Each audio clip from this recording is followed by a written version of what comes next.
ਵਾਹਿਗੁਰੂ ਜੀ ਕਾ ਖਾਲਸਾ ਵਾਹਿਗੁਰੂ ਜੀ ਕੀ ਫਤਿਹ। ਆਪਾਂ ਅੱਜ ਛੇਵੇਂ ਪਾਤਸ਼ਾਹ ਗੁਰੂ ਹਰਗੋਬਿੰਦ ਸਾਹਿਬ ਮਹਾਰਾਜ ਜੀ ਦੇ ਜੀਵਨ ਤੇ ਸਿੱਖਿਆਵਾਂ ਬਾਰੇ ਵਿਚਾਰ ਕਰਾਂਗੇ। ਛੇਵੇਂ ਪਾਤਸ਼ਾਹ ਨੂੰ ਆਪਾਂ ਮੀਰੀ ਪੀਰੀ ਦਾ ਮਾਲਕ ਕਹਿ ਕੇ ਵੀ ਯਾਦ ਕਰਦੇ ਹਾਂ। ਆਪ ਜੀ ਦਾ ਪ੍ਰਕਾਸ਼ ਪੰਚਮ ਪਾਤਸ਼ਾਹ ਧੰਨ ਗੁਰੂ ਅਰਜਨ ਦੇਵ ਜੀ ਮਹਾਰਾਜ ਜੀ ਦੇ ਗ੍ਰਹਿ ਮਾਤਾ ਗੰਗਾ ਜੀ ਦੀ ਪਵਿੱਤਰ ਕੁੱਖ ਤੋਂ 19 ਜੂਨ ਸੰਨ 1595 ਨੂੰ ਸੰਮਤ ਦੇ ਹਿਸਾਬ ਨਾਲ 21 ਹਾੜ ਸੰਮਤ 1652 ਨੂੰ ਤੇ ਚੰਦਰਮਾ ਦੇ ਹਿਸਾਬ ਨਾਲ ਹਾੜ ਵਦੀ 1 ਨੂੰ ਗੁਰੂ ਕੀ ਵਡਾਲੀ ਵਿਖੇ ਹੋਇਆ।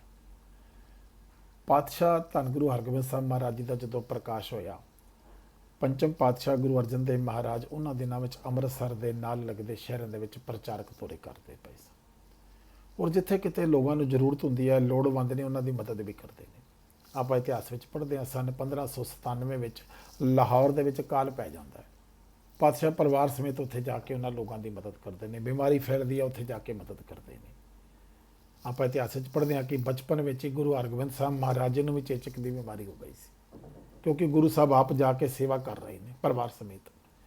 ਔਰ ਇਹਨਾਂ ਹੀ ਸਮਿਆਂ ਦੇ ਵਿੱਚ ਆਪ ਜੀ ਦੇ ਤਾਇਆ ਜੀ ਗੁਰੂ ਹਰਗੋਬਿੰਦ ਸਾਹਿਬ ਮਹਾਰਾਜ ਜੀ ਦੇ ਤਾਇਆ ਜੀ ਬਾਬਾ ਪ੍ਰਿਥੀ ਚੰਦ ਜੀ ਵੱਲੋਂ ਵੀ ਇਹਨਾਂ ਨੂੰ ਮਾਰਨ ਦੇ ਯਤਨ ਵੀ ਕੀਤੇ ਗਏ, ਕਿਉਂਕਿ ਉਹਨਾਂ ਨੂੰ ਇਹ ਆਸ ਸੀ ਕਿ ਪੰਚਮ ਪਾਤਸ਼ਾਹ ਦੇ ਬਾਅਦ ਮੇਰਾ ਪੁੱਤਰ ਮਿਹਰਬਾਨ ਗੱਦੀ ਦਾ ਵਾਰਸ ਬਣੇਗਾ। ਪਰ ਜਦੋਂ ਪਾਤਸ਼ਾਹ ਦਾ ਪ੍ਰਕਾਸ਼ ਹੋਇਆ ਤੇ ਉਹਨਾਂ ਦੀ ਇਹ ਆਸ ਵੀ ਖਤਮ ਹੁੰਦੀ ਨਜ਼ਰ ਆਉਣ ਲੱਗ ਪਈ। ਇਸ ਕਰਕੇ ਉਹਨਾਂ ਨੂੰ ਮਾਰਨ ਦੇ ਯਤਨ ਵੀ ਕੀਤੇ ਗਏ। ਜਦੋਂ ਪੰਚਮ ਪਾਤਸ਼ਾਹ ਨੇ ਅੰਮ੍ਰਿਤਸਰ ਵਿੱਚ ਆ ਕੇ ਜਦੋਂ ਗੁਰੂ ਹਰਗੋਬਿੰਦ ਸਾਹਿਬ ਮਹਾਰਾਜ ਜੀ ਦੀ ਸਿੱਖਿਆ ਦੀ ਜ਼ਿੰਮੇਵਾਰੀ ਬਾਬਾ ਬੁੱਢਾ ਜੀ ਨੂੰ ਦਿੱਤੀ ਤੇ ਵਿਸ਼ੇਸ਼ ਤੌਰ ਤੇ ਬਾਬਾ ਬੁੱਢਾ ਜੀ ਨੇ ਗੁਰੂ ਹਰਗੋਬਿੰਦ ਸਾਹਿਬ ਮਹਾਰਾਜ ਨੂੰ ਜਿੱਥੇ ਦੁਨਿਆਵੀ ਸਿੱਖਿਆਵਾਂ ਦਿੱਤੀਆਂ, ਉੱਥੇ ਨਾਲ ਸ਼ਸਤਰ ਵਿੱਦਿਆ ਦੀ ਸਿੱਖਿਆ ਵੀ ਦਿੱਤੀ, ਕਿਉਂਕਿ ਆਉਣ ਵਾਲਾ ਸਮਾਂ ਇਹ ਮੰਗ ਕਰ ਰਿਹਾ ਸੀ। ਔਰ ਗੁਰੂ ਅਰਜਨ ਦੇਵ ਜੀ ਮਹਾਰਾਜ ਜੀ ਦਾ ਵੀ ਇਹ ਹੁਕਮ ਸੀ ਕਿ ਇਸ ਤਰ੍ਹਾਂ ਦੀ ਵਿੱਦਿਆ ਦੀ ਹੁਣ ਜ਼ਰੂਰਤ ਪਏਗੀ, ਸ਼ਸਤਰ ਵਿੱਦਿਆ ਦੀ ਜ਼ਰੂਰਤ ਪੈਣੀ ਹੈ। ਔਰ ਸੱਚਮੁੱਚ ਪੰਚਮ ਪਾਤਸ਼ਾਹ ਨੂੰ ਜਹਾਂਗੀਰ ਦੇ ਹੁਕਮ ਦੇ ਨਾਲ ਸਾਲ 1606 ਦੇ ਵਿੱਚ ਸ਼ਹੀਦ ਕਰ ਦਿੱਤਾ ਜਾਂਦਾ ਹੈ। ਹੁਣ ਇਸ ਗੱਲ ਨੂੰ ਆਪਾਂ ਜਦੋਂ ਵੇਖਦੇ ਹਾਂ, ਉਹ ਜਿਹੜੇ ਗੁਰੂ ਘਰ ਦੇ ਵਿਰੋਧੀ ਨੇ ਉਹ ਬੜਾ ਖੁਸ਼ੀ ਹੋ ਕੇ ਮਹਿਸੂਸ ਕਰਦੇ ਨੇ ਕਿ ਹੁਣ ਗੁਰੂ ਸਾਹਿਬ ਨੂੰ ਸ਼ਹੀਦ ਕਰ ਦਿੱਤਾ ਗਿਆ ਤੇ ਅੱਗੇ ਗੁਰਸਿੱਖੀ ਦੀ ਕੋਈ ਗੱਲ ਨਹੀਂ ਚੱਲ ਪਾਏਗੀ। ਪਰ ਛੇਵੇਂ ਪਾਤਸ਼ਾਹ ਗੁਰੂ ਹਰਗੋਬਿੰਦ ਸਾਹਿਬ ਮਹਾਰਾਜ ਕੇਵਲ 11 ਸਾਲ ਦੀ ਉਮਰ ਵਿੱਚ ਗੁਰਤਾ ਗੱਦੀ ਤੇ ਬਿਰਾਜਮਾਨ ਹੋ ਕੇ ਸੂਰਬੀਰਤਾ ਭਰਦੇ ਨੇ ਕੌਮ ਦੇ ਵਿੱਚ। ਜਦੋਂ ਗੁਰਤਾ ਗੱਦੀ ਤੇ ਬਿਰਾਜਮਾਨ ਹੁੰਦੇ ਨੇ, ਉਸੇ ਵਕਤ 2 ਕਿਰਪਾਨਾਂ ਪਹਿਨਦੇ ਨੇ, ਇੱਕ ਮੀਰੀ ਦੀ ਤੇ ਇੱਕ ਪੀਰੀ ਦੀ। ਮੀਰੀ ਪੀਰੀ ਦਾ ਸੰਕਲਪ ਲਾਗੂ ਕਰਦੇ ਨੇ, ਅਕਾਲ ਤਖਤ ਸਾਹਿਬ ਦੀ ਉਸਾਰੀ ਕਰਦੇ ਨੇ। ਅਕਾਲ ਤਖਤ ਸਾਹਿਬ ਤੇ ਢਾਡੀਆਂ ਕੋਲੋਂ ਵਾਰਾਂ ਗਵਾਈਆਂ ਜਾਂਦੀਆਂ ਨੇ ਔਰ ਸੰਗਤਾਂ ਨੂੰ ਇਹ ਸੰਦੇਸ਼ੇ ਭੇਜੇ ਜਾਂਦੇ ਨੇ ਕਿ ਤੁਸੀਂ ਹੁਣ ਆਪਣੇ ਜਿਹੜੀ ਭੇਟਾ ਭੇਜਣੀ ਹੈ ਉਸ ਦੇ ਵਿੱਚ ਸ਼ਸਤਰ ਭੇਜੋ, ਘੋੜੇ ਭੇਜੋ ਤੇ ਨੌਜਵਾਨਾਂ ਨੂੰ ਭੇਜੋ। ਪਾਤਸ਼ਾਹ ਉਹਨਾਂ ਨੌਜਵਾਨਾਂ ਦੀ ਸ਼ਸਤਰ ਵਿੱਦਿਆ ਦੀ ਸਿਖਲਾਈ ਵੀ ਕਰਵਾਉਂਦੇ ਨੇ। ਅਕਾਲ ਤਖਤ ਸਾਹਿਬ ਦੀ ਉਸਾਰੀ ਕਰਕੇ ਇਹ ਇੱਕ ਸੰਦੇਸ਼ਾ ਦਿੱਤਾ ਜਾ ਰਿਹਾ ਹੈ। ਅਕਾਲ ਤਖਤ ਤੇ ਬੈਠ ਕੇ ਪਾਤਸ਼ਾਹ ਰਾਜਸੀ ਤੌਰ ਤੇ ਫੈਸਲੇ ਕਰਦੇ ਨੇ, ਧਾਰਮਿਕ ਤੇ ਰਾਜਸੀ ਫੈਸਲੇ ਸਾਰੇ ਉੱਥੇ ਕੀਤੇ ਜਾਂਦੇ ਨੇ। ਔਰ ਜਦੋਂ ਅਕਾਲ ਤਖਤ ਸਾਹਿਬ ਦੀ ਉਸਾਰੀ ਦਾ ਆਪਾਂ ਵੇਖਦੇ ਹਾਂ, ਉਹਦੇ ਵਿੱਚ ਕਿੰਨਾ ਗੁਰੂ ਸਾਹਿਬ ਦੂਰ ਅੰਦੇਸ਼ੀ ਦੇ ਨਾਲ ਕਰਦੇ ਨੇ। ਅਕਾਲ ਤਖਤ ਸਾਹਿਬ ਦੀ ਉਸਾਰੀ ਬਿਲਕੁਲ ਦਿੱਲੀ ਦੇ ਤਖਤ ਦੇ ਬਰਾਬਰ ਉਸਾਰੀ ਕੀਤੀ ਜਾਂਦੀ ਹੈ। ਹੁਣ ਗੁਰੂ ਸਾਹਿਬ ਜਿਵੇਂ ਪੰਚਮ ਪਾਤਸ਼ਾਹ ਨੇ ਆਪਾਂ ਹੁਣੇ ਗੱਲ ਕੀਤੀ ਹੈ, ਦੂਰ ਦੂਰ ਤੱਕ ਜਾ ਕੇ ਪ੍ਰਚਾਰ ਕੀਤਾ ਹੈ ਔਰ ਲੋੜਵੰਦਾਂ ਦੀ ਮਦਦ ਕੀਤੀ ਹੈ, ਬਿਮਾਰਾਂ ਦੀ ਸੇਵਾ ਕੀਤੀ ਹੈ। ਇਸੇ ਤਰ੍ਹਾਂ ਜਦੋਂ ਗੁਰੂ ਹਰਗੋਬਿੰਦ ਸਾਹਿਬ ਮਹਾਰਾਜ ਦੇ ਸਮੇਂ ਵਿੱਚ ਵੀ ਕਸ਼ਮੀਰ ਦੇ ਵਿੱਚ ਗਿਲਟੀ ਤਾਪ ਫੈਲਦਾ ਹੈ, ਲਾਹੌਰ ਦੇ ਵਿੱਚ ਗਿਲਟੀ ਤਾਪ ਫੈਲਦਾ ਹੈ। ਉਹਨਾਂ ਦਿਨਾਂ ਵਿੱਚ ਇਹ ਗਿਲਟੀ ਤਾਪ ਬਹੁਤ ਵੱਡੇ ਪੱਧਰ ਤੇ ਫੈਲਿਆ ਸੀ ਔਰ ਗੁਰੂ ਸਾਹਿਬ ਕਸ਼ਮੀਰ ਔਰ ਲਾਹੌਰ ਜਾ ਕੇ ਉਹਨਾਂ ਲੋਕਾਂ ਦੀ ਮਦਦ ਕਰਦੇ ਨੇ। ਔਰ ਬੜੀ ਹਰਮਨ ਪਿਆਰਤਾ ਹੈ ਗੁਰੂ ਸਾਹਿਬ ਦੀ ਸੰਗਤਾਂ ਦੇ ਵਿੱਚ। ਸਾਰੇ ਪੰਜਾਬ ਦੇ ਵਿੱਚ ਗੁਰੂ ਸਾਹਿਬ ਬੜੇ ਹਰਮਨ ਪਿਆਰੇ ਨੇ। ਲੋਕ ਜਿਹੜੇ ਉਸ ਇਲਾਕਿਆਂ ਦੇ ਵਿੱਚ ਰਹਿਣ ਵਾਲੇ ਨੇ, ਜਿੱਥੇ ਜਿੱਥੇ ਗੁਰੂ ਸਾਹਿਬ ਜਾਂਦੇ ਨੇ, ਗੁਰੂ ਸਾਹਿਬ ਦੀ ਸੇਵਾ ਭਾਵਨਾ ਤੋਂ ਖੁਸ਼ ਹੋ ਕੇ ਗੁਰੂ ਸਾਹਿਬ ਦੇ ਨਾਲ ਜੁੜਦੇ ਨੇ। ਲੋਕ ਹਿੰਦੂ ਕੀ ਮੁਸਲਮਾਨ ਵੀ ਗੁਰੂ ਸਾਹਿਬ ਦੇ ਨਾਲ ਜੁੜ ਕੇ ਸਿੱਖੀ ਦੀ ਦਾਤ ਪ੍ਰਾਪਤ ਕਰ ਰਹੇ ਨੇ। ਹੁਣ ਜਦੋਂ ਜਹਾਂਗੀਰ ਵੀ ਉਹਨਾਂ ਦਿਨਾਂ ਵਿੱਚ ਪੰਜਾਬ ਵਿੱਚ ਆਉਂਦਾ ਹੈ, ਉਹਨੂੰ ਇਸ ਗੁਰੂ ਸਾਹਿਬ ਦੀ ਹਰਮਨ ਪਿਆਰਤਾ ਦਾ ਪਤਾ ਲੱਗਦਾ। ਜਹਾਂਗੀਰ ਦੇ ਮਨ ਵਿੱਚ ਕਿਤੇ ਇੱਕ ਡਰ ਪੈਂਦਾ ਹੈ, ਕਿਉਂਕਿ ਆਪਾਂ ਜਦੋਂ ਜਹਾਂਗੀਰ ਦੇ ਬਾਰੇ ਵਿੱਚ ਪੜ੍ਹਦੇ ਹਾਂ, ਉਹਦੇ ਮਨ ਵਿੱਚ ਹਮੇਸ਼ਾ ਡਰ ਰਹਿੰਦਾ ਵੀ, ਕਿਉਂਕਿ ਉਹ ਆਪ ਧਰਮੀ ਨਹੀਂ ਹੈ, ਉਹ ਬੜੀ ਸ਼ਰਾਬ ਪੀਣ ਵਾਲਾ ਬੰਦਾ ਹੈ। ਉਹ ਆਪਣੀ ਜੀਵਨੀ ਵਿੱਚ ਲਿਖਦਾ ਕਿ ਮੈਂ ਬੜੀ ਸ਼ਰਾਬ ਪੀਂਦਾ ਵਾ। ਉਹਨੂੰ ਧਰਮੀ ਬੰਦਿਆਂ ਤੋਂ ਬੜਾ ਡਰ ਲੱਗਦਾ ਵੀ ਕਿਤੇ ਇਹ ਹਰਮਨ ਪਿਆਰੇ ਹੋ ਗਏ ਤੇ ਕਿਤੇ ਕੱਲ ਨੂੰ ਮੇਰੇ ਲਈ ਖਤਰਾ ਨਾ ਬਣ ਜਾਣ। ਉਹ ਕੇਵਲ ਗੈਰ ਇਸਲਾਮ ਦੇ ਨਹੀਂ, ਇਸਲਾਮ ਦੇ ਲੋਕਾਂ ਨੂੰ ਤੋਂ ਵੀ ਡਰਦਾ ਹੈ ਇਤਿਹਾਸ ਵਿੱਚ ਮਿਲਦਾ ਹੈ ਕਿ ਸਨ 1619 ਵਿੱਚ ਦੋ ਇਸਲਾਮ ਨੂੰ ਮੰਨਣ ਵਾਲੇ ਜਿਹੜੇ ਸ਼ੇਖ ਮੁਹੰਮਦ ਤੇ ਸ਼ੇਖ ਇਬਰਾਹਿਮ ਨੇ, ਉਹਨਾਂ ਨੂੰ ਵੀ ਗਵਾਲੀਅਰ ਦੇ ਕਿਲੇ ਵਿੱਚ ਕੈਦ ਕਰਵਾ ਦਿੰਦਾ ਹੈ। ਇਸੇ ਤਰ੍ਹਾਂ ਜਦੋਂ ਗੁਰੂ ਹਰਗੋਬਿੰਦ ਸਾਹਿਬ ਮਹਾਰਾਜ ਜੀ ਦੀ ਹਰਮਨ ਪਿਆਰਤਾ ਨੂੰ ਵੇਖਦਾ ਹੈ ਤੇ ਗੁਰੂ ਹਰਗੋਬਿੰਦ ਸਾਹਿਬ ਮਹਾਰਾਜ ਨੂੰ ਵੀ ਗਵਾਲੀਅਰ ਦੇ ਕਿਲੇ ਵਿੱਚ ਕੈਦ ਕਰ ਦਿੰਦਾ ਹੈ। ਹੁਣ ਬੜੀ ਹੈਰਾਨਗੀ ਵਾਲੀ ਗੱਲ ਹੈ, ਉਹਦੇ ਮਨ ਵਿੱਚ ਇੱਕ ਡਰ ਹੈ, ਪਰ ਜਦੋਂ ਉਹਨੂੰ ਆਪਣੀ ਇਸ ਗਲਤੀ ਦਾ ਪਤਾ ਲੱਗਦਾ, ਸਾਈਂ ਮੀਆਂ ਮੀਰ ਜੀ ਜਿਹੜੇ ਗੁਰੂ ਘਰ ਦੇ ਸ਼ਰਧਾਲੂ ਨੇ ਔਰ ਜਹਾਂਗੀਰ ਦੇ ਕੋਲ ਜਾ ਕੇ ਜਦੋਂ ਸਮਝਾਉਂਦੇ ਨੇ ਤੇ ਗੁਰੂ ਸਾਹਿਬ ਦੀ ਰਿਹਾਈ ਦਾ ਵੀ ਐਲਾਨ ਜਲਦੀ ਕਰ ਦਿੰਦਾ। ਤੇ ਗੁਰੂ ਸਾਹਿਬ ਜਦੋਂ ਆਪ ਉੱਥੋਂ ਰਿਹਾ ਹੁੰਦੇ ਨੇ ਤੇ ਉਸ ਵਕਤ 52 ਰਾਜੇ, ਜਿਨ੍ਹਾਂ ਵਿੱਚੋਂ ਬਹੁਤੇ ਰਾਜੇ ਪਹਾੜੀ ਰਾਜੇ ਨੇ, ਉਹ ਰਾਜੇ ਜਦੋਂ ਉੱਥੇ ਕੈਦ ਨੇ ਤੇ ਜਦੋਂ ਗੁਰੂ ਸਾਹਿਬ ਜਾਂਦੇ ਨੇ ਤੇ ਉਹਨਾਂ ਦਾ ਹੌਸਲਾ ਵਧਾਉਂਦੇ ਨੇ। ਤੇ ਜਦੋਂ ਉਹਨਾਂ ਨੂੰ ਪਤਾ ਲੱਗਦਾ ਕਿ ਹੁਣ ਗੁਰੂ ਸਾਹਿਬ ਜਾ ਰਹੇ ਨੇ, ਉਹਨਾਂ ਦੇ ਮਨ ਵਿੱਚ ਫਿਰ ਇੱਕ ਮਾਯੂਸੀ ਛਾ ਜਾਂਦੀ ਹੈ ਵੀ ਹੁਣ ਗੁਰੂ ਸਾਹਿਬ ਚਲੇ ਗਏ ਤਾਂ ਸਾਡਾ ਕੌਣ ਬਣੇਗਾ। ਪਰ ਗੁਰੂ ਸਾਹਿਬ ਇਹ ਜਹਾਂਗੀਰ ਨੂੰ ਕਹਿੰਦੇ ਨੇ ਕਿ ਇਹਨਾਂ ਨੂੰ ਵੀ ਮੈਂ ਆਪਣੇ ਨਾਲ ਰਿਹਾ ਕਰਵਾਉਣਾ, ਇਹਨਾਂ ਨੂੰ ਵੀ ਨਾਲ ਲੈ ਕੇ ਜਾਣਾ। ਤੇ ਜਹਾਂਗੀਰ ਆਪਾਂ ਪੜ੍ਹਦੇ ਹਾਂ ਇਤਿਹਾਸ ਵਿੱਚ, ਉਹ ਕਹਿੰਦੇ ਨੇ ਕਿ ਜਿੰਨੇ ਤੁਹਾਡੇ ਹੱਥ ਪਕੜ ਕੇ ਜਾਂ ਤੁਹਾਡੀਆਂ ਕੁੜਤੇ ਦੇ ਚੋਲੇ ਦੀ ਕਲੀਆਂ ਪਕੜ ਕੇ ਚਲੇ ਜਾਣਗੇ, ਉਹਨਾਂ ਨੂੰ ਤੁਸੀਂ ਲਿਜਾ ਸਕਦੇ ਹੋ। ਤੇ ਪਾਤਸ਼ਾਹ ਇੱਕ ਵਿਸ਼ੇਸ਼ ਕੁੜਤਾ 52 ਕਲੀਆਂ ਵਾਲਾ ਸਵਾ ਕੇ ਉਹਨਾਂ 52 ਰਾਜਿਆਂ ਨੂੰ ਰਿਹਾ ਕਰਵਾ ਕੇ ਲੈ ਕੇ ਜਾਂਦੇ ਨੇ। ਤਾਂ ਪਾਤਸ਼ਾਹ ਨੂੰ ਆਪਾਂ ਇਸੇ ਕਰਕੇ ਬੰਦੀ ਛੋੜਦਾਤਾ ਕਹਿ ਕੇ ਵੀ ਯਾਦ ਕਰਦੇ ਹਾਂ। ਔਰ ਉੱਥੇ ਗਵਾਲੀਅਰ ਦੇ ਵਿੱਚ ਅੱਜ ਗੁਰਦੁਆਰਾ ਸਾਹਿਬ ਮੌਜੂਦ ਹੈ, ਜਿੱਥੇ ਗੁਰੂ ਸਾਹਿਬ ਨੂੰ ਕੈਦ ਕੀਤਾ ਗਿਆ ਥੋੜ੍ਹੇ ਸਮੇਂ ਦੇ ਵਾਸਤੇ। ਔਰ ਪਾਤਸ਼ਾਹ ਜਦੋਂ ਉੱਥੋਂ ਆਉਂਦੇ ਨੇ ਤੇ ਜਹਾਂਗੀਰ ਨੂੰ ਆਪਣੀ ਗਲਤੀ ਦਾ ਅਹਿਸਾਸ ਹੁੰਦਾ ਹੈ। ਪਾਤਸ਼ਾਹ ਦੇ ਨਾਲ ਮੇਲ ਜੋਲ ਰੱਖਦਾ ਜਹਾਂਗੀਰ, ਪਾਤਸ਼ਾਹ ਦੇ ਨਾਲ ਹੀ ਆਗਰੇ ਤੋਂ ਫਿਰ ਪੰਜਾਬ ਵਾਲੇ ਪਾਸੇ ਆਉਂਦਾ ਹੈ। ਉਹ ਲੋਕਾਂ ਨੂੰ ਇਹ ਦੱਸਣਾ ਚਾਹੁੰਦਾ ਕਿ ਹੁਣ ਮੇਰਾ ਗੁਰੂ ਘਰ ਨਾਲ ਕਿਸੇ ਕਿਸਮ ਦਾ ਕੋਈ ਵਿਰੋਧ ਨਹੀਂ ਹੈ। ਹੁਣ ਗੁਰੂ ਸਾਹਿਬ ਫਿਰ ਆਪਣੇ ਉਸ ਧਰਮ ਪ੍ਰਚਾਰ ਦੇ ਵਿੱਚ ਲੱਗਦੇ ਨੇ।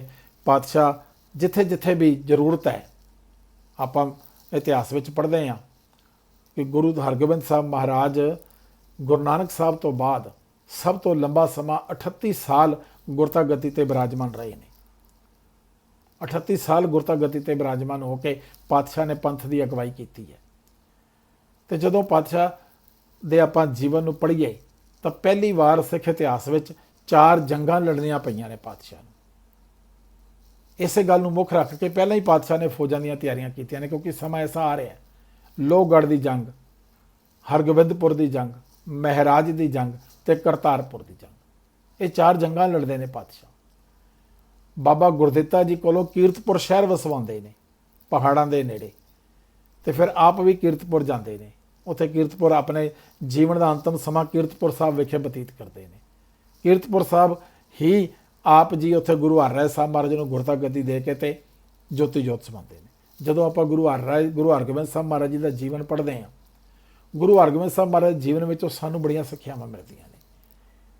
ਆਪਾਂ ਅੱਜ ਕੱਲ੍ਹ ਵੇਖਦੇ ਹਾਂ ਕਿ ਬੜੇ ਸਾਰੇ ਆਪਾਂ ਗੁਰਮਤਿ ਕੁਝ ਕਰਵਾ ਰਹੇ ਹਾਂ, ਬੜੇ ਕੰਪੀਟੀਸ਼ਨ ਹੁੰਦੇ ਨੇ ਜਿਹਦੇ ਵਿੱਚ ਬੱਚਿਆਂ ਨੂੰ ਬੜੇ ਇਨਾਮ ਦਿੱਤੇ ਜਾਂਦੇ ਨੇ। ਪਰ ਜਦੋਂ ਆਪਾਂ ਸਿੱਖ ਇਤਿਹਾਸ ਨੂੰ ਪੜ੍ਹੀਏ ਤਾਂ ਸ਼ਾਇਦ ਪਹਿਲਾ ਐਸਾ ਕੰਪੀਟੀਸ਼ਨ ਗੁਰੂ ਹਰਗੋਬਿੰਦ ਸਾਹਿਬ ਮਹਾਰਾਜ ਨੇ ਕਰਵਾਇਆ, ਜਦੋਂ ਆਪ ਕਹਿੰਦੇ ਨੇ ਕਿ ਜਿਹੜਾ ਵੀ ਕੋਈ ਗੁਰਸਿੱਖ ਮੈਨੂੰ ਗੁਰੂ ਨਾਨਕ ਸਾਹਿਬ ਦੀ ਬਾਣੀ ਜਪਜੀ ਸਾਹਿਬ ਸ਼ੁੱਧ ਸੁਣਾਏਗਾ, ਉਸ ਨੂੰ ਮੂੰਹ ਮੰਗਿਆ ਇਨਾਮ ਦਿੱਤਾ ਜਾਏਗਾ। ਹੁਣ ਇਨਾਮ ਦੀ ਕੋਈ ਫਿਕਸ ਨਹੀਂ ਹੈ, ਜੋ ਮੂੰਹ ਤੋਂ ਮੰਗੇਗਾ ਉਹ ਇਨਾਮ ਦਿੱਤਾ ਜਾਏਗਾ। ਤਾਂ ਇਤਿਹਾਸ ਵਿੱਚ ਜ਼ਿਕਰ ਆਉਂਦਾ ਭਾਈ ਗੋਪਾਲਾ ਜੀ, ਉਹ ਗੁਰੂ ਸਾਹਿਬ ਨੂੰ ਜਪਜੀ ਸਾਹਿਬ ਦੀ ਬਾਣੀ ਸੁਣਾਉਂਦੇ ਨੇ ਔਰ ਬੜੀ ਸ਼ੁੱਧ ਬਾਣੀ ਸੁਣਾਉਂਦੇ ਨੇ। ਤੇ ਇੱਥੇ ਤੱਕ ਇਤਿਹਾਸਕਾਰਾਂ ਨੇ ਲਿਖਿਆ ਕਿ ਗੁਰੂ ਹਰਗੋਬਿੰਦ ਸਾਹਿਬ ਮਹਾਰਾਜ ਭਾਈ ਗੋਪਾਲਾ ਜੀ ਦੇ ਮੁਖ ਤੋਂ ਸ਼ੁੱਧ ਬਾਣੀ ਸੁਣ ਕੇ ਹੁਣ ਇਹ ਸੋਚਦੇ ਨੇ ਕਿ ਇਸ ਗੁਰਸਿੱਖ ਨੂੰ ਕੀ ਇਨਾਮ ਦਿੱਤਾ ਜਾਵੇ। ਕਹਿੰਦੇ ਨੇ ਪਾਤਸ਼ਾਹ ਗੁਰਤਾ ਗਤੀ ਤੋਂ ਥੋੜ੍ਹਾ ਜਿਹਾ ਸਾਈਡ ਤੇ ਹੁੰਦੇ ਨੇ ਤੇ ਕਹਿੰਦੇ ਨੇ ਕਿ ਇੱਥੇ ਨਾਲ ਬਿਠਾ ਕੇ ਇਸ ਨੂੰ ਮਾਣ ਦਿੱਤਾ ਜਾਵੇ। ਇਸ ਤੋਂ ਛੋਟਾ ਕੋਈ ਇਨਾਮ ਨਹੀਂ ਹੋ ਸਕਦਾ ਗੁਰੂ ਸਾਹਿਬ ਦੀ ਬਾਣੀ ਨੂੰ ਪੜ੍ਹਨ ਦਾ। ਪਰ ਉਧਰ ਭਾਈ ਗੋਪਾਲਾ, ਉਹਨਾਂ ਦੇ ਮਨ ਵਿੱਚ ਕੋਈ ਹੋਰ ਹੀ ਫੁਰਨਾ ਫੁਰਦਾ ਹੈ। ਉਹ ਕਹਿੰਦੇ ਨੇ ਮੈਂ ਜੇ ਸ਼ੁੱਧ ਬਾਣੀ ਗੁਰੂ ਸਾਹਿਬ ਪ੍ਰਸੰਨ ਹੁੰਦੇ ਨੇ ਤੇ ਜਿਹੜਾ ਉਸ ਸਾਹਮਣੇ ਘੋੜਾ ਖੜਾ ਨਾ, ਮੈਂ ਉਹ ਘੋੜਾ ਪ੍ਰਾਪਤ ਕਰਨਾ ਚਾਹਾਂਗਾ। ਤੇ ਗੁਰੂ ਸਾਹਿਬ ਅੰਤਰਜਾਮੀ ਨੇ, ਭਾਈ ਗੋਪਾਲਾ ਦੇ ਅੰਦਰ ਦੀ ਬੁੱਝਦੇ ਨੇ। ਤੇ ਜਦੋਂ ਭਾਈ ਗੋਪਾਲਾ ਜੀ ਬਾਣੀ ਪੜ੍ਹ ਲੈਂਦੇ ਨੇ ਤੇ ਉਹਨਾਂ ਨੂੰ ਉਹਨਾਂ ਦੇ ਜਿਹੜੀ ਇੱਛਾ ਹੁੰਦੀ ਹੈ ਉਹ ਘੋੜਾ ਉਹਨਾਂ ਨੂੰ ਦੇ ਦਿੰਦੇ ਨੇ। ਤੇ ਨਾਲੇ ਵੀ ਕਹਿੰਦੇ ਨੇ ਕਿ ਭਾਈ ਗੋਪਾਲਾ ਤੁਸੀਂ ਤਾਂ ਬੜੀ ਛੋਟੀ ਚੀਜ਼ ਦੇ ਉੱਤੇ ਆਪਣੇ ਆਪ ਨੂੰ ਟਿਕਾ ਲਿਆ। ਹੁਣ ਇਹ ਗੁਰੂ ਦੀ ਕਿਰਪਾ ਹੈ। ਬਾਦਸ਼ਾਹ ਕਹਿੰਦੇ ਨੇ ਇੱਥੋਂ ਸਾਨੂੰ ਇੱਕ ਗੱਲ ਸਮਝ ਆਉਂਦੀ ਹੈ ਕਿ ਪਾਤਸ਼ਾਹ ਬਾਣੀ ਦੇ ਨਾਲ ਗੁਰਸਿੱਖਾਂ ਨੂੰ ਜੋੜਨਾ ਚਾਹੁੰਦੇ ਨੇ। ਚਾਹੇ ਪਾਤਸ਼ਾਹ ਨੇ ਆਪ ਬਾਣੀ ਦੀ ਕੋਈ ਰਚਨਾ ਨਹੀਂ ਕੀਤੀ ਹੈ, ਪਰ ਪਾਤਸ਼ਾਹ ਬਾਣੀ ਦੇ ਨਾਲ ਗੁਰਸਿੱਖਾਂ ਨੂੰ ਜੋੜਨਾ ਚਾਹੁੰਦੇ ਨੇ। ਜਦੋਂ ਪਾਤਸ਼ਾਹ ਅੰਮ੍ਰਿਤਸਰ ਵਿਖੇ ਰਹਿੰਦੇ ਨੇ ਤਾਂ ਉੱਥੇ ਆਪਾਂ ਉਹਨਾਂ ਦੇ ਜੀਵਨ ਨੂੰ ਜਦੋਂ ਪੜ੍ਹਦੇ ਹਾਂ, ਵੇਖਦੇ ਹਾਂ, ਪਾਤਸ਼ਾਹ ਰੋਜ਼ਾਨਾ ਅੰਮ੍ਰਿਤਸਰ ਦਰਬਾਰ ਸਾਹਿਬ ਹਰਿਮੰਦਰ ਸਾਹਿਬ ਵਿਖੇ ਆਸਾ ਕੀ ਵਾਰ ਦੇ ਕੀਰਤਨ ਵਿੱਚ ਹਾਜ਼ਰੀ ਭਰਦੇ ਨੇ ਔਰ ਦੀਵਾਨ ਲਗਾਉਂਦੇ ਨੇ, ਸੰਗਤਾਂ ਨੂੰ ਉੱਥੇ ਮਿਲਦੇ ਨੇ, ਵਿਚਾਰਾਂ ਹੁੰਦੀਆਂ ਨੇ ਪਾਤਸ਼ਾਹ ਦੀਆਂ ਸੰਗਤਾਂ ਦੇ ਨਾਲ। ਜਿੱਥੇ ਵੀ ਪਾਤਸ਼ਾਹ ਜਾਂਦੇ ਨੇ ਇੱਥੇ ਕੀਰਤਨ ਦੀ ਮਰਿਆਦਾ ਨਾਲ ਕਾਇਮ ਰਹਿੰਦੀ ਹੈ, ਬਾਣੀ ਦੇ ਨਾਲ ਸੁੱਖਾਂ ਨੂੰ ਜੋੜਦੇ ਨੇ, ਕਿਉਂਕਿ ਗੁਰੂ ਗ੍ਰੰਥ ਸਾਹਿਬ ਜੀ ਮਹਾਰਾਜ ਦਾ ਪ੍ਰਕਾਸ਼ ਤਾਂ ਹੋ ਚੁੱਕਾ ਹੈ। ਲੋਕਾਂ ਨੂੰ ਬਾਣੀ ਦੇ ਨਾਲ, ਸਿੱਖਾਂ ਨੂੰ ਬਾਣੀ ਨਾਲ ਜੋੜਿਆ ਜਾਂਦਾ ਹੈ। ਗੁਰੂ ਦਾ ਸਿੱਖ ਨਾਲ ਕਿੰਨਾ ਪਿਆਰ ਹੈ ਇਹ ਆਪਾਂ ਗੁਰੂ ਹਰਗੋਬਿੰਦ ਸਾਹਿਬ ਮਹਾਰਾਜ ਜੀ ਦੇ ਜੀਵਨ ਵਿੱਚੋਂ ਪੜ੍ਹੀਏ। ਗੁਰੂ ਹਰਗੋਬਿੰਦ ਸਾਹਿਬ ਮਹਾਰਾਜ ਕਸ਼ਮੀਰ ਦੀ ਧਰਤੀ ਤੇ ਗਏ ਹੋਏ ਨੇ। ਉੱਥੇ ਇੱਕ ਮੁਸਲਮਾਨ ਕੱਟੂ ਨਾਮ ਦਾ ਉਹ ਗੁਰੂ ਸਾਹਿਬ ਦਾ ਸਿੱਖ ਬਣਦਾ ਹੈ, ਬੜਾ ਗਰੀਬ ਹੈ ਵਿਚਾਰਾ। ਹੁਣ ਜਦੋਂ ਗੁਰੂ ਹਰਗੋਬਿੰਦ ਸਾਹਿਬ ਮਹਾਰਾਜ ਉਸ ਨੂੰ ਮਿਲਦੇ ਨੇ ਤੇ ਉਸ ਤੋਂ ਬਾਅਦ ਅੱਗੇ ਚਲੇ ਜਾਂਦੇ ਨੇ, ਤੇ ਕੁਝ ਹੋਰ ਗੁਰਸਿੱਖ ਜਿਹੜੇ ਨੇ ਜਦੋਂ ਉਹਨਾਂ ਨੂੰ ਪਤਾ ਲੱਗਦਾ ਕਿ ਗੁਰੂ ਸਾਹਿਬ ਕਸ਼ਮੀਰ ਦੀ ਧਰਤੀ ਤੇ ਆਏ ਨੇ ਤੇ ਪਾਤਸ਼ਾਹ ਨੂੰ ਮਿਲਣ ਲਈ ਉੱਥੇ ਜਾਂਦੇ ਨੇ। ਆਪਣੇ ਵੱਲੋਂ ਬੜੀਆਂ ਵਧੀਆ ਪਾਤਸ਼ਾਹ ਦੇ ਲਈ ਭੇਟਾਵਾਂ ਲੈ ਕੇ ਜਾਂਦੇ ਨੇ, ਖਾਣ ਦੀਆਂ ਵਸਤਾਂ ਲੈ ਕੇ ਜਾਂਦੇ ਨੇ। ਤੇ ਕੁਝ ਸਿੱਖ ਜਿਹੜੇ ਨੇ ਉਹ ਰਾਤ ਨੂੰ ਭਾਈ ਕੱਟੂ ਜੀ ਦੇ ਘਰ ਰੁਕਦੇ ਨੇ। ਉਹਨਾਂ ਵਿੱਚੋਂ ਇੱਕ ਗੁਰਸਿੱਖ ਦੇ ਕੋਲ ਸ਼ਹਿਦ ਹੈ ਜਿਹੜੀ ਉਹ ਗੁਰੂ ਸਾਹਿਬ ਦੇ ਲਈ ਲੈ ਕੇ ਜਾ ਰਹੇ ਨੇ।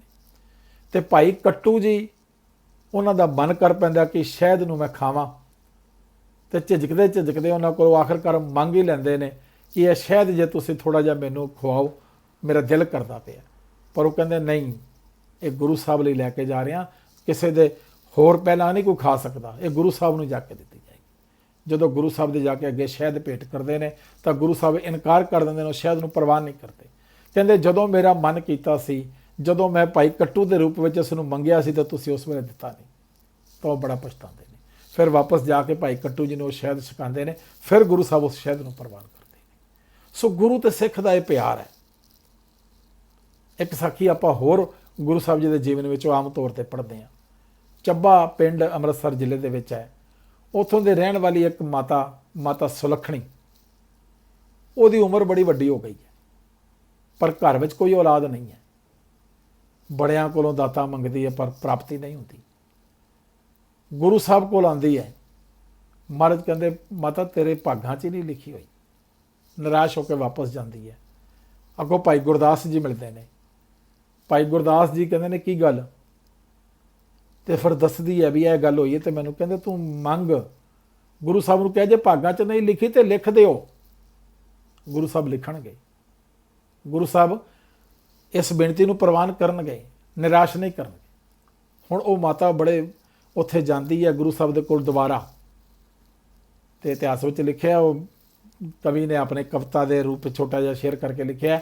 ਉਹ ਕਹਿੰਦਾ ਸੱਚੀਏ ਦਾੜੀਏ ਚਿੱਟੀਏ ਪੱਗੇ, ਅਰਜ ਕਰਿੰਦੀਆਂ ਗੁਰੂ ਹਰਗੋਬਿੰਦ ਅੱਗੇ, ਨਾਮ ਸੁਲੱਖਣੀ ਵਸਦੀਆਂ ਚੱਬੇ, ਅਫਲ ਜਾਂਦੀ ਨੂੰ ਕੋਈ ਫਲ ਲੱਗੇ। ਪਾਤਸ਼ਾਹ ਫਿਰ ਕਹਿੰਦੇ ਨੇ ਕਿ ਤੈਨੂੰ ਕਿਹਾ ਕਿ ਕੁਛ ਤੇਰੇ ਭਾਗਾਂ ਵਿੱਚ ਨਹੀਂ ਲਿਖੀ, ਤੇ ਉਹ ਕਲਮ ਤੇ ਦਵਾਤ ਨਾਲ ਲੈ ਕੇ ਗਈ ਏ। ਕਹਿੰਦੀ ਜੇ ਨਹੀਂ ਲਿਖੀ ਤੇ ਹੁਣ ਲਿਖ ਦਿਓ। ਉੱਥੇ ਵੀ ਤੁਸੀਂ ਲਿਖਣਾ, ਹੁਣ ਤੁਸੀਂ ਹੁਣ ਲਿਖ ਦਿਓ। ਤੇ ਇਤਿਹਾਸ ਵਿੱਚ ਜ਼ਿਕਰ ਆਉਂਦਾ ਜਦੋਂ ਲਿਖਣ ਲੱਗਦੇ ਨੇ ਤਾਂ ਏਕੇ ਦਾ ਸਾਤਾ ਬਣ ਜਾਂਦਾ ਹੈ। ਇੱਕ ਲਿਖਣ ਲੱਗਦੇ ਨੇ ਸਾਤਾ ਬਣ ਜਾਂਦਾ ਹੈ। ਤੇ ਉਸ ਮਾਤਾ ਦੇ ਘਰ ਵਿੱਚ 7 ਪੁੱਤਰ ਜਨਮ ਲੈਂਦੇ ਨੇ ਤੇ ਹੁਣ ਤੱਕ ਉਹਦੀ ਔਲਾਦ ਜਿਹੜੀ ਆ ਉਸ ਇਲਾਕੇ ਵਿੱਚ ਵੱਸਦੀ ਹੈ। ਸੋ ਗੁਰੂ ਸਾਹਿਬ, ਗੁਰੂ ਹਰਗੋਬਿੰਦ ਸਾਹਿਬ ਮਹਾਰਾਜ ਜੀ ਦਾ ਜਦੋਂ ਆਪਾਂ ਜੀਵਨ ਪੜ੍ਹਦੇ ਹਾਂ, ਗੁਰੂ ਹਰਗੋਬਿੰਦ ਸਾਹਿਬ ਮਹਾਰਾਜ ਜੀ ਦੇ ਜੀਵਨ ਵਿੱਚੋਂ ਜਿਵੇਂ ਆਪਾਂ ਹੁਣੇ ਗੱਲ ਕੀਤੀ ਹੈ ਕਿ ਉਹਨਾਂ ਨੇ 38 ਸਾਲ ਗੁਰਤਾ ਗੱਦੀ ਤੇ ਰਹਿ ਕੇ ਸੇਵਾ ਕੀਤੀ ਹੈ, ਅਗਵਾਈ ਕੀਤੀ ਹੈ ਪੰਥ ਦੀ। ਤੇ ਗੁਰੂ ਸਾਹਿਬ ਨੇ ਜਦੋਂ ਆਪਾਂ ਪਾਤਸ਼ਾਹ ਦੇ ਜੀਵਨ ਨੂੰ ਹੋਰ ਪੜ੍ਹੀਏ, ਸਾਨੂੰ ਪਤਾ ਲੱਗਦਾ ਹੈ ਕਿ ਗੁਰੂ ਸਾਹਿਬ ਸਾਨੂੰ ਕਿਵੇਂ ਸਿੱਖਿਆਵਾਂ ਦਿੰਦੇ ਨੇ। ਆਪ ਜੀ ਦੇ ਸਾਹਿਬਜ਼ਾਦੇ ਅਟਲ ਰਾਏ ਜੀ ਦੀ ਮੌਤ ਹੋ ਜਾਂਦੀ ਹੈ, ਪਰ ਆਪ ਬਿਲਕੁਲ ਅਡੋਲ ਨੇ। ਕਿਸੇ ਕਿਸਮ ਦੀ ਕੋਈ ਸ਼ਿਕਨ ਨਹੀਂ ਹੈ ਚਿਹਰੇ ਦੇ ਉੱਤੇ। ਆਪ ਜੀ ਦੇ ਸ਼ਰਧਾਲੂ ਨੇ, ਸਿੱਖ ਨੇ, ਗੁਰਸਿੱਖ ਨੇ ਭਾਈ ਸਾਈਂ ਦਾਸ ਜੀ, ਔਰ ਆਪ ਜੀ ਦੇ ਸੰਧੂ ਵੀ ਲੱਗਦੇ ਨੇ ਰਿਸ਼ਤੇ ਦੇ ਵਿੱਚ। ਭਾਈ ਸਾਈਂ ਦਾਸ ਜੀ ਆਪ ਜੀ ਨੂੰ ਪੁੱਛਦੇ ਨੇ, ਪਾਤਸ਼ਾਹ ਅਟਲ ਰਾਏ ਦੀ ਮੌਤ ਹੋ ਗਈ ਹੈ ਤੇ ਤੁਸੀਂ ਕੋਈ ਅਫਸੋਸ ਨਹੀਂ ਜ਼ਾਹਰ ਕੀਤਾ? ਗੁਰੂ ਸਾਹਿਬ ਮੁਸਕਰਾ ਕੇ ਕਹਿੰਦੇ ਨੇ, ਸਾਈਂ ਦਾਸ ਇੱਥੇ ਮਿੱਟੀ ਤੇ ਇੱਕ ਲਕੀਰ ਖਿੱਚੋ। ਸਾਈਂ ਦਾਸ ਜੀ ਇੱਕ ਲਕੀਰ ਖਿੱਚ ਦਿੰਦੇ ਨੇ। ਕਹਿੰਦੇ ਸਾਈਂ ਦਾਸ ਜੀ ਇਸ ਲਕੀਰ ਨੂੰ ਮਿਟਾ ਦਿਓ। ਸਾਈਂ ਦਾਸ ਜੀ ਇਸ ਲਕੀਰ ਨੂੰ ਮਿਟਾ ਦਿੰਦੇ ਨੇ। ਫਿਰ ਗੁਰੂ ਸਾਹਿਬ ਪੁੱਛਦੇ ਨੇ ਸਾਈਂ ਦਾਸ ਜੀ ਨੂੰ ਕਿ ਜਦੋਂ ਤੁਸੀਂ ਇਹ ਲਕੀਰ ਖਿੱਚੀ ਤੁਹਾਨੂੰ ਕੋਈ ਖੁਸ਼ੀ ਮਹਿਸੂਸ ਹੋਈ? ਕਹਿੰਦੇ ਨਹੀਂ ਮਹਾਰਾਜ, ਤੁਸੀਂ ਹੁਕਮ ਕੀਤਾ, ਮੈਂ ਲਕੀਰ ਖਿੱਚ ਦਿੱਤੀ। ਤੇ ਜਦੋਂ ਇਹ ਲਕੀਰ ਮਿਟਾਈ ਤੁਹਾਨੂੰ ਕੋਈ ਦੁੱਖ ਲੱਗਿਆ?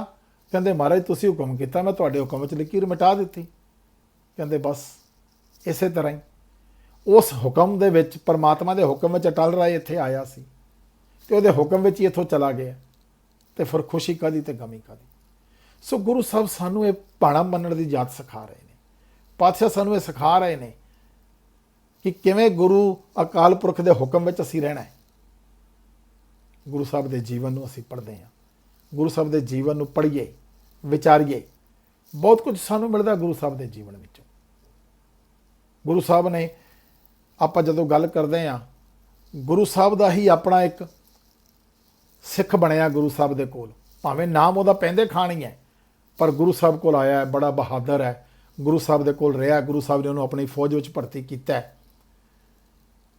ਗੁਰੂ ਸਾਹਿਬ ਦੀ ਜਦੋਂ ਪਹਿਲੀ ਜੰਗ ਹੋਈ ਉਹਦੇ ਵਿੱਚ ਉਸਨੇ ਬੜੇ ਬਹਾਦਰੀ ਦੇ ਕਾਰਨਾਮੇ ਵੀ ਦਿਖਾਏ ਨੇ, ਪਰ ਕਿਤੇ ਹੰਕਾਰ ਵਿੱਚ ਆ ਗਿਆ, ਹਉਮੈ ਵਿੱਚ ਆ ਗਿਆ। ਤੇ ਜਦੋਂ ਅਖੀਰਲੀ ਜੰਗ ਹੁੰਦੀ ਪਾਤਸ਼ਾਹ ਦੀ, ਉਸ ਵੇਲੇ ਪੈਂਦੇ ਖਾਨ ਸਾਹਮਣੇ ਚੜ੍ਹ ਕੇ ਆਂਦਾ, ਗੁਰੂ ਸਾਹਿਬ ਨੂੰ ਨਾਲ ਲੈ ਕੇ ਆਂਦਾ ਦੁਸ਼ਮਣ ਨੂੰ। ਹੁਣ ਦੇਖੋ, ਗੁਰੂ ਸਾਹਿਬ ਕੋਲੋਂ ਸਿੱਖਿਆ ਲੈ ਕੇ ਗੁਰੂ ਸਾਹਿਬ ਦੇ ਸਾਹਮਣੇ ਹੈ। ਤੇ ਜਦੋਂ ਗੁਰੂ ਸਾਹਿਬ ਦੇ ਸਾਹਮਣੇ ਆਂਦਾ ਤੇ ਗੁਰੂ ਸਾਹਿਬ ਕਹਿੰਦੇ ਨੇ, ਪੈਂਦੇ ਖਾਨ ਤੂੰ ਮੇਰਾ ਬੱਚਾ ਹੈ, ਜਾਂ ਤੈਨੂੰ ਮੌਕਾ ਦਿੱਤਾ ਤੂੰ ਪਹਿਲਾ ਵਾਰ ਕਰ। ਉਹ ਇੱਕ ਵਾਰ ਕਰਦਾ, ਪਾਤਸ਼ਾਹ ਨੇ ਇੱਕ ਹੋਰ ਮੌਕਾ ਦਿੱਤਾ, 3 ਵਾਰ ਕਰਦਾ। ਪਾਤਸ਼ਾਹ ਕਹਿੰਦੇ ਤੈਨੂੰ ਇਸ ਤਰ੍ਹਾਂ ਥੋੜਾ ਸਿਖਾਇਆ ਸੀ। ਫਿਰ ਇੱਕੋ ਵਾਰ ਕਰਦੇ ਨੇ ਤੇ ਕੀ ਪੈਂਦੇ ਖਾਨ ਜ਼ਮੀਨ ਤੇ ਲਿਟ ਜਾਂਦਾ, ਮਰਨ ਦੇ ਨੇੜੇ ਪਹੁੰਚ ਜਾਂਦਾ। ਫਿਰ ਉਹਦੇ ਸਿਰ ਤੇ ਢਾਲ ਦੀ ਛਾਂ ਕਰਦੇ ਨੂੰ ਕਹਿੰਦੇ ਪੜ੍ਹ ਲੈ ਆਪਣੀਆਂ ਕਲਮਾਂ। ਸੋ ਗੁਰੂ ਐਸਾ ਪਿਆਰ ਦੁਸ਼ਮਣ ਨਾਲ ਵੀ ਕਰਦੇ ਨੇ। ਜਦੋਂ ਆਪਾਂ ਦੇਖਦੇ ਹਾਂ, ਗੁਰੂ ਸਾਹਿਬ ਦੇ ਜੀਵਨ ਨੂੰ ਪੜ੍ਹੀਏ। ਗੁਰੂ ਹਰਗੋਬਿੰਦ ਸਾਹਿਬ ਮਹਾਰਾਜ ਨੇ ਸਾਡੇ ਲਈ ਬੜੇ ਸਾਰੇ ਪੂਰਨੇ ਪਾਏ ਨੇ। ਅਸੀਂ ਗੁਰੂ ਹਰਗੋਬਿੰਦ ਸਾਹਿਬ ਮਹਾਰਾਜ ਜੀ ਦਾ ਪ੍ਰਕਾਸ਼ ਪੁਰਬ ਮਨਾਉਂਦਿਆਂ ਹੋਇਆਂ, ਗੁਰੂ ਸਾਹਿਬ ਦੇ ਜੀਵਨ ਨੂੰ ਸਮਝਦਿਆਂ ਹੋਇਆਂ, ਉਹਨਾਂ ਦੀਆਂ ਸਿੱਖਿਆਵਾਂ ਨੂੰ ਸਮਝਦਿਆਂ ਹੋਇਆਂ, ਗੁਰੂ ਮਹਾਰਾਜ ਅੱਗੇ ਇਹੀ ਅਰਦਾਸ ਕਰੀਏ ਕਿ ਅਸੀਂ ਗੁਰੂ ਸਾਹਿਬ ਦੇ ਜੀਵਨ ਦੇ ਵਿੱਚੋਂ ਉਪਦੇਸ਼ ਗ੍ਰਹਿਣ ਕਰਕੇ ਆਪਣੇ ਜੀਵਨ ਵਿੱਚ ਲਾਗੂ ਕਰ ਸਕੀਏ। ਤਾਂ ਗੁਰੂ ਸਾਹਿਬ ਜੀ ਦਾ ਪ੍ਰਕਾਸ਼ ਦਿਹਾੜਾ ਮਨਾਇਆ, ਗੁਰਪੁਰਬ ਮਨਾਇਆ, ਸਾਡਾ ਸਫਲ ਹੋ ਜਾਏਗਾ ਜੀ। ਵਾਹਿਗੁਰੂ ਜੀ ਕਾ ਖਾਲਸਾ, ਵਾਹਿਗੁਰੂ ਜੀ ਕੀ ਫਤਿਹ।